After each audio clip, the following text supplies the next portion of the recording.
dalam kitab-kitab syarah hadis, Imam Nawawi dalam syarah Muslim, juga ulama-ulama yang lain, tegas sekali ini bid'ah dibagi dua. Ini hadis. Artinya apa? Pembagian bid'ah menjadi dua itu bukan buatan para ulama, tetapi itu digali dari hadis-hadis yang ada. Ini hadis sahih riwayat Muslim.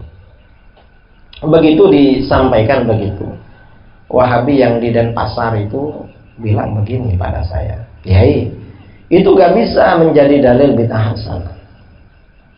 Mengapa gak bisa? Karena itu yang dibicarakan sunnah Rasul. Man sanna fil Islam sunnah, itu sunnah Rasul.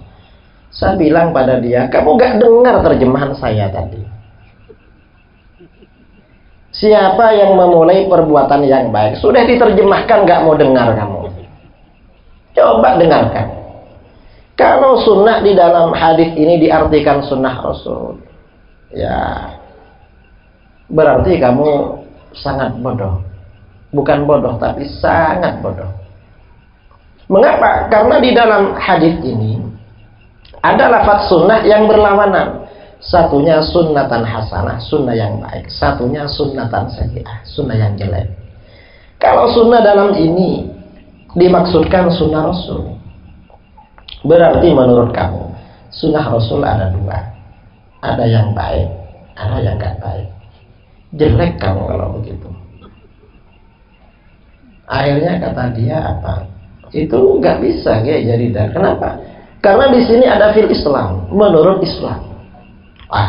Kamu tambah bodoh kalau begitu. Karena yang dimaksud fil Islam ini bukan menurut Islam. Ini sebagai muqabalah, perbandingan dengan kebalikan Islam, yaitu kafir. Artinya kalau ada orang kafir bangun pondok, bangun madrasah, gak dapat pahala, itu maksudnya. Kamu ini gak ngerti hubungan ini fil Islam ini ta'alluqnya kemana. Kan man sana fil Islam, artinya di dalam Islam, bukan ketika dia kafir. Itu kamu gak tahu.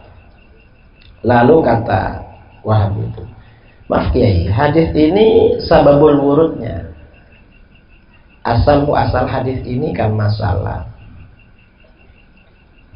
sedekah. Kalau seperti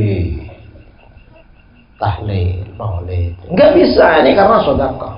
Saya bilang secara kaidah memang ini sedekah, tapi kan para ulama sejak dulu dalam usul fikih mengatakan al-ibrah bi umumil lafzi la bi khususis sabab. Yang menjadi tinjauan di dalam memahami Al-Quran dan hadis itu melihat keumuman redaksional, keumuman lafaz, tidak melihat sebab yang spesifik atau yang khusus. Akhirnya mereka diam. Setelah itu mereka diam. Artinya apa? Ya orang-orang Wahabi ya gitu. Itu yang di Denpasar. Kalau yang di mana? Balikpapan atau yang di Batam itu bisa dilihat di YouTube. Karena ini gak ada YouTube-nya. Lalu yang di Manado, di Masjid Al-Hidayah Manado, Wahabinya itu sebenarnya gak mau datang, cuma dipaksa. Karena mereka suka bid'ah. Begitu saya datang, 4 ustadz Wahabi tidak ada di rumahnya. Sama kawan-kawan jamaah tabligh itu dijemput paksa. Jamaah tabligh di sana itu kayak banser. Apa ya? Persekusi. Di sini kan yang terkenal persekusi kan katanya banser. Sebagian lah. Saya tanya, kamu di jamaah tabligh kamu kok kasar gitu? Di sini harus gitu kayak jamaah tabligh. Di sini jamaah tabligh yang tidak lembut di Manado itu. Jadi Ustadz Wahabinya yang 4 itu dicari ke rumahnya gak ada. Ada 1 orang didatangi sama mantan asalnya preman. Jadi jamaah tabligh, rambutnya gondrong, orangnya besar.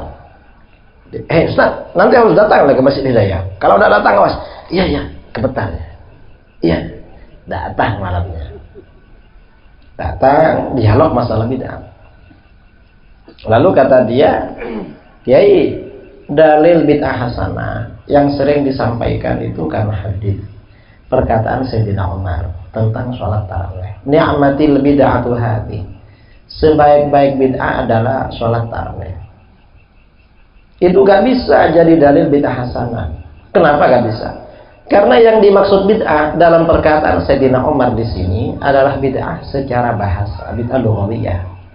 Bukan bid'ah menurut tinjauan syar'i, bukan bid'ah syariah. Kata Wahabi. Saya tanya pada dia, boleh Kiai. Ini perkataan Sayyidina Umar. Ni'matil bid'ah, sebaik-baik bid'ah adalah tarawih. Lalu kamu bilang ini maksudnya bid'ah secara bahasa.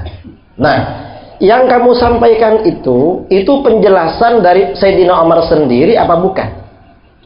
Apa Sayyidina Umar pernah menjelaskan? Maaf ya, saya tadi bilang sebaik-baik bid'ah adalah tarawih, itu maksudnya bid'ah lughawiyah bahasa. Apa Sayyidina Umar pernah bilang begitu? Enggak pernah. Nah terus yang bilang siapa? Saya. Ya kok kamu yang bilang? Kamu ini apa juru bicaranya Sayyidina Umar? Bukan. Loh, gak bisa kalau begitu. Kamu nafsir-nafsirkan perkataan Sayyidina Umar. Kamu bukan jubirnya. Ngawur namanya itu. Ngawur.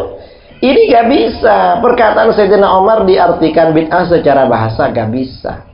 Mengapa? Sayyidina Umar berbicara begitu itu dalam kapasitas beliau sebagai Khulafaur Rasyidin.